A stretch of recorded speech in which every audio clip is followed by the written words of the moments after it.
If you follow the instructions, what could go wrong? A fading celebrity decides to use a black market drug, a cell-replicating substance that temporarily creates a younger, better version of herself. The substance is a sci-fi horror. So the substance is something that was kind of on my radar right around the time that it premiered at Cannes. It recently just played at the Toronto International Film Festival, and it's been getting quite a bit of buzz. I get a little anxious and nervous about things that are horror adjacent that seem to get some sort of buzz early in the year, because they do throw a lot at the wall in September, October with the sci-fi horror genre. And sometimes it works and sometimes it doesn't. And considering all the noise that was being made for Demi Moore's career being back thanks to this role, I'm curious at the very least. On the technical end, this movie is gorgeous. This movie has beautiful cinematography that could be for better or worse, and I would assume certainly to heighten the absurdity of a lot of the things that are happening in this film. A lot of wide-angle lenses, a lot of vanishing point shots, abnormally uncomfortable close-ups, less than pretty people in this movie, and even the pretty people just showing little cracks in someone's face, and the saturation is high. Everything's purposely set with different colors and things to draw your attention, and there's a lot of Foley work here that feels over-exaggerated. It feels like a Japanese horror movie with the focus on just squishy noises. This is a truly brilliant body horror movie in sight, sound. It's masterfully done from a technical perspective, both the cinematography and the Foley work. The makeup it just gets progressively more discomforting, not unlike The Fly. It's very sci-fi horror, and by the third act, the makeup really takes center stage in this movie. As far as performances are concerned, I would agree that Demi Moore does a spectacular job in here. Demi Moore only plays Elizabeth. Sue is Margaret Qualley, and I would guess that Qualley's on the screen for at least an equal amount of time, if not more. Certainly throughout the second act and for a portion of the third act, without giving any of the story away, something happens with her character that's certainly hogging the attention. I don't know how it's listed, but to not consider this a split lead or a dual feature performance or role is kind of interesting. Demi Moore is great, but Margaret Qualley is great too. I think it's easier to play something like Margaret Qualley's character rather than Demi Moore's character. I guess that's where the praise is coming from. It's very hard in a industry like Hollywood and acting to embrace and highlight our short shelf life, and especially for female actresses. All right, you know what? Demi Moore probably deserves a bit more attention. As far as the story and script, it's pretty straightforward with what it is they're showing you. It's an exaggerated, but not really, version of some electro Hollywood where somehow 80s style workout videos are the highlight of everything. It's never really said what time this film takes place in, but at times it feels modern, at times it feels like it's some hyper glossy 1980s movie. It just feels like an R-rated Barbie, right down to the color and just everything popping off the screen, but in a much more cruel sense. The story is rather straightforward. Actress reached the age of 50 and it's time for them to go in a different direction, but she's not ready to give it up just yet. And this black market substance is there to help, but there's a caveat. You have to follow the rules. It is a similar, if not in the same universe, story as something like Requiem for a Dream. The things that we do to maintain happiness, to chase the dragon, so to speak. And in this movie, beauty and fame are the thing that the actors are addicted to. As far as themes, messaging, and subtext are concerned, there's certainly themes about double standards an industry like Hollywood has for age and beauty, and it certainly covers that, but I don't think if we're going on a scale of 10, 0 to 10, of the thematic use of beauty and how far it goes in certain industries, I wouldn't say it's a 10. I would say it's something like a 7 or an 8. There's certainly more that you could have gone after. Like, the conflict is pretty straightforward.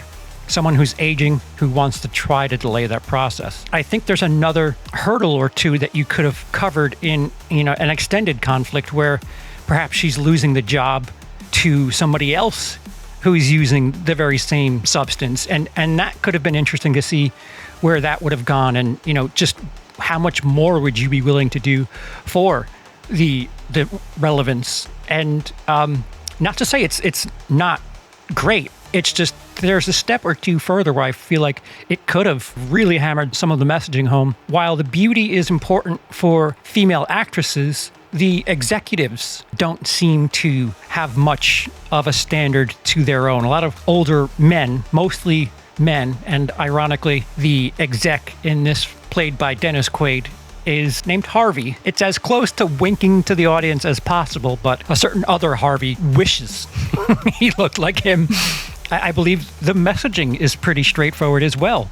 To have something of a worthy life as a senior, you have to give and take. There has to be some sort of democracy between yourself. You have to forego some things that you want, because in the long term, you're screwing yourself over. You could put that subtext, that messaging to a lot of things. Sports. It's a rather easy concept to wrap your head around. We all age. We all don't want to age. Just how much are you willing to put up with that? How much are you willing to follow the rules and take care of yourself?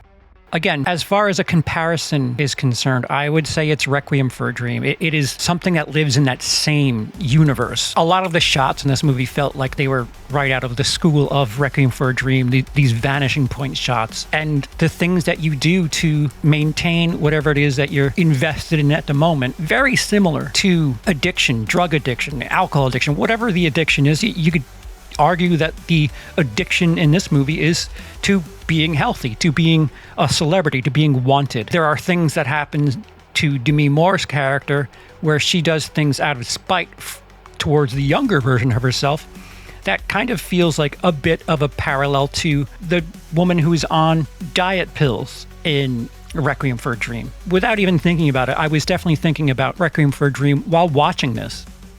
The third act is just this extravagant sci-fi horror, and the gore just finally unloads on everybody. And considering the saturation in the picture, it's pithy yet powerful. But I guess my issue with the movie would be that it could have gone further. It's strange that I feel like you can probably do something like this from a different perspective. You can cover this very same topic and have it be social media people, Instagram models, any of that. You could do it from a male perspective. There's still room left in this universe. I kind of sort of feel bummed out about it, because it's my opinion that this movie could have gone further with some of the things that I was thinking about. But it's not to take anything away from the movie. I'm more than pleased with what we received.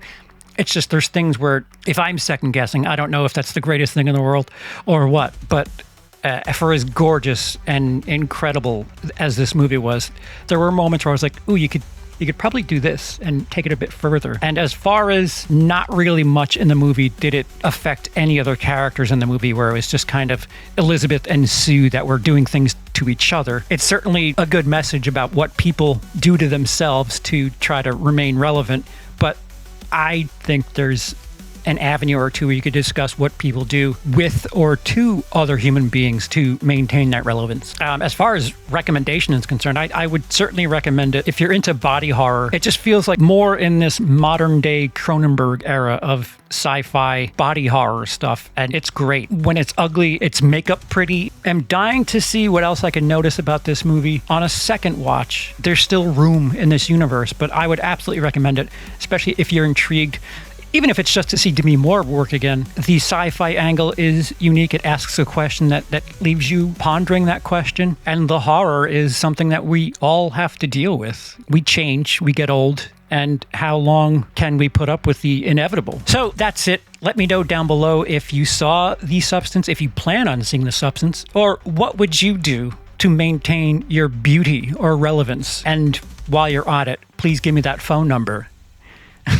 If you had a good time, click that thumbs up. If you want to see more content like this, click subscribe. We'll talk about other films in the future. Otherwise, shout out to my patrons and a shout out to you for being here.